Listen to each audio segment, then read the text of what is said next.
భారత క్రికెట్లో మరో ఘన ప్రస్థానం ముగిసింది. భారత క్రికెట్ చరిత్రలోనే మేటి వన్డే ఓపెనర్లలో ఒకటిగా పేరు తెచ్చుకున్న శిఖర్ ధావన్ అంతర్జాతీయ దేశవాళీ క్రికెట్కు వీడ్కోలు పలికాడు. చివరిసారిగా 2022 డిసెంబర్ 10న బంగ్లాదేశ్తో వన్డేలో భారత్కు ప్రాతినిధ్యం వహించిన ధావన్ శనివారం నాడు రిటైర్మెంట్ నిర్ణయాన్ని ప్రకటించాడు. నా క్రికెట్ ప్రయాణంలో ఈ అధ్యాయాన్ని ముగిస్తున్నా, వెలకట్టలేని జ్ఞాపకాలు, కృతజ్ఞత నాలో ఇమిడి ఉన్నాయి. నాకు ప్రేమ, మద్దతు ఇచ్చినందుకు ధన్యవాదాలు, జై హింద్ అని ఎక్స్లో ధావన్ పేర్కొన్నాడు. జీవితంలో తర్వాతి పేజీకి వెళ్ళవలసిన సమయం వచ్చిందని, అందుకే రిటైర్మెంట్ ప్రకటిస్తున్నానని, సుదీర్ఘకాలం క్రికెట్ ఆడిన తాను ఇప్పుడు ప్రశాంతంగా నిష్క్రమిస్తున్నానని శిఖర్ ధావన్ చెప్పాడు. పశ్చిమ ఢిల్లీకి చెందిన ధావన్ పుష్కర కాలం పాటు సాగిన అంతర్జాతీయ కెరియర్లో 34 టెస్టులు, 167 వన్డేలు, 68 టీ20 మ్యాచ్లు ఆడాడు. ప్రధానంగా అతను వన్డేల్లో భారత్కు చాలా ఏళ్లు కీలక ఆటగాడిగా ఉన్నాడు. ఈ ఫార్మెట్లో శిఖర్ ధావన్ 44.11 సగటుతోటి 6,793 పరుగులు చేశాడు. అందులో 17 సెంచరీలు, 39 అర్ధ సెంచరీలు ఉన్నాయి. 2010లో విశాఖపట్నం వేదికగా ఆస్ట్రేలియాతో వన్డేలో ధావన్ అంతర్జాతీయ కెరీర్ మొదలైంది. ఆ మ్యాచ్లో అతను డకౌట్ కావటం గమనార్హం. కానీ తర్వాతి మ్యాచ్లో అర్ధశతకం సాధించాడు.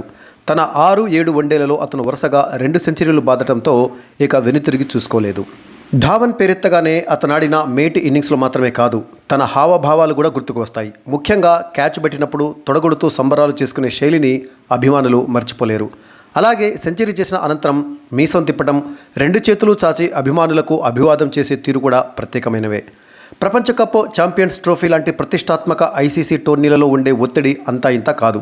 కానీ ధావన్కు మాత్రం అది లెక్కేలేదు. పెద్ద టోర్నీలలో రాణించడం అతడికి బ్యాట్తో పెట్టిన విద్య. 2013 ఛాంపియన్స్ ట్రోఫీలో మెరుపులతోటి ఐసీసీ టోర్నీలో అతని హవా మొదలైంది. ఇంగ్లాండ్లో జరిగినటువంటి ఈ టోర్నీలో 5 ఇన్నింగ్స్లలో 90.75 సగటుతోటి 363 పరుగులు చేసిన ధావన్ జట్టు టైటిల్ గెలవటంలో ప్రధాన భూమిక పోషించాడు. 2015 వన్డే ప్రపంచ కప్, 2017 ఛాంపియన్స్ ట్రోఫీలోనూ భారత తరపున అత్యధిక పరుగులు చేసింది ధావనే. 2019 వన్డే ప్రపంచ కప్లో ఆస్ట్రేలియాపై శతకం తర్వాత గాయంతో అతను మిగతా టోర్నీకి దూరమయ్యాడు. ఇక ఐసీసీ వన్డే టోర్నీలు అంటే ప్రపంచ కప్పు, ఛాంపియన్స్ ట్రోఫీలు చూసినట్లయితే కనీసము 1000 పరుగులు చేసినటువంటి బ్యాటర్లలో అత్యుత్తమ సగటు ధావన్దే. అతను 20 మ్యాచ్లలో 65.15 సగటుతోటి 1238 పరుగులు సాధించాడు. 6 సెంచరీలు బాదాడు. అతని తర్వాత వరుసగా కోహ్లీ 64.55, సయ్యద్ అన్వర్ 63.36, వివ్ రిచర్డ్స్ 63.31, కేన్ విలియమ్స్ 63 సగటుతోటి వీరందరూ కూడా ధావన్ తర్వాతనే ఉన్నారు. ఐసీసీ టోర్నీలలో ఘనమైన రికార్డు ఉన్నప్పటికీ ప్రపంచ కప్ కలను మాత్రం ధావన్ సాకారం చేసుకోలేకపోయాడు. వన్డేలలో రోహిత్, ధావన్ కలిసి ఓపెనింగ్ చేస్తే అభిమానులకు కన్నుల పండుగే. ఎడమ చేతి వాటం ధావన్ కవర్ డ్రైవ్లు, కట్ షాట్లతోటి మురిపిస్తే రోహిత్ ఫుల్ లాఫ్టెడ్ షాట్లతో అలరిస్తాడు. ఈ జోడీ సూపర్ హిట్గా నిలిచింది. వన్డేలలో రోహిత్, ధావన్ ఓపెనింగ్ జోడీ వీరిద్దరూ ఫస్ట్ వికెట్కు 18 సార్లు శతక భాగస్వామ్యాలు నెలకొల్పారు. ఈ ఫార్మెట్లో ప్రపంచ క్రికెట్లో తొలి వికెట్కు అత్యధిక సెంచరీ భాగస్వామ్యాలు నమోదు చేసిన జోడీలలో వీళ్ళది 2వ స్థానం. అగ్రస్థానంలో కూడా భారత్కి చెందినటువంటి సచిన్ టెండూల్కర్, సౌరవ్ గంగూలీ వీళ్ళిద్దరూ కలిసి 21 సార్లు సెంచరీ పార్ట్నర్షిప్ నెలకొల్పారు. ఆ తర్వాత రోహిత్ శర్మ, శిఖర్ ధావన్ కలిసి 18 సెంచరీలు నెలకొల్పడం జరిగింది.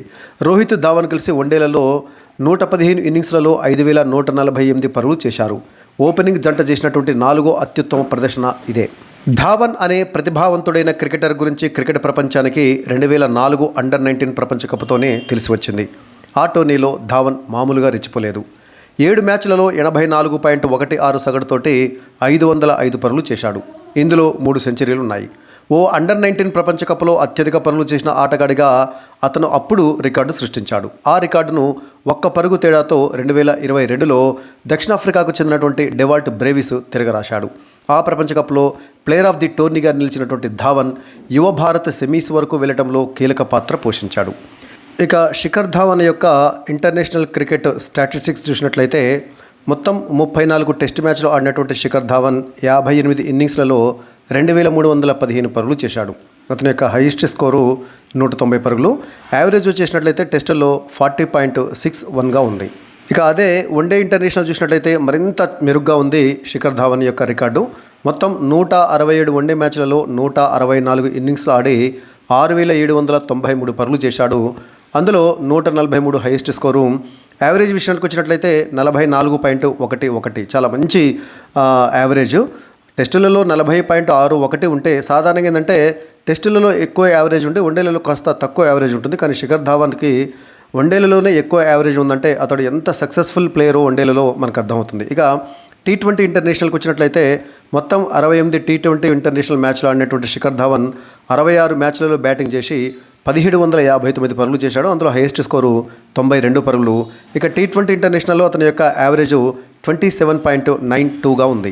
ఇక సెంచరీల విషయానికి వచ్చినట్లయితే టెస్టులలో 7 సెంచరీలు, వన్డేలలో 17 సెంచరీలు బాదాడు. T20 ఇంటర్నేషనల్లో అతని హైయెస్ట్ స్కోర్ 92 కాబట్టి ఒక్క సెంచరీ కూడా నమోదు కాలేదు. ఇక హాఫ్ సెంచరీ విషయానికి వచ్చినట్లయితే టెస్టులలో 5 హాఫ్ సెంచరీలు, వన్డేలలో 39 హాఫ్ సెంచరీలు, T20 ఇంటర్నేషనల్లో 11 హాఫ్ సెంచరీలు. చూడండి, అతని గణాంకాలు పరిశీలించినట్లయితే వన్డేలలో ఎంతటి సక్సెస్ఫుల్ బ్యాటరో మనకు అర్థమవుతుంది. వన్డేలలో మొత్తం 17 సెంచరీలు, 39 హాఫ్ సెంచరీలు కొట్టాడు. అంతేకాకుండా వన్డేలలో అతని యొక్క స్ట్రైక్ రేట్ కూడా చాలా మెరుగ్గా ఉంది, 91.35. అదే టెస్టులలో అయితేనేమో డీసెంట్గానే ఉంది, 66.94. అంటే టెస్టులలో కూడా చాలా వేగంగానే ఆడేది. టెస్ట్ మ్యాచ్లలో స్ట్రైక్ రేట్ 50% కంటే ఎక్కువ ఉంటే మంచిగా ఆడినట్టు లెక్క. వన్డేలలో 91.35 ఉంటే T20లలో 126.36 స్ట్రైక్ రేట్ ఉంది. అదేవిధంగా ఫోర్స్, సిక్సర్ విషయానికి వచ్చినట్లయితే టెస్టులలో 316 ఫోర్లు, 12 సిక్సర్లు కొడితే వన్డేలలో 842 ఫోర్లు, 79 సిక్సర్లు బాదాడు.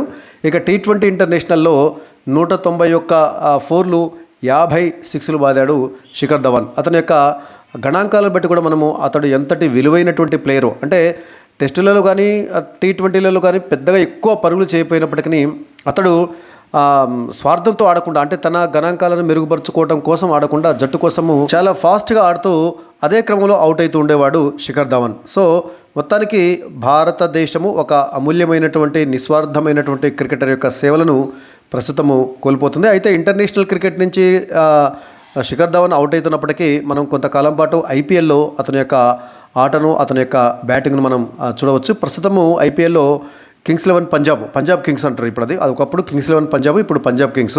ఆ పంజాబ్ కింగ్స్కు కెప్టెన్సీ వహిస్తున్నాడు.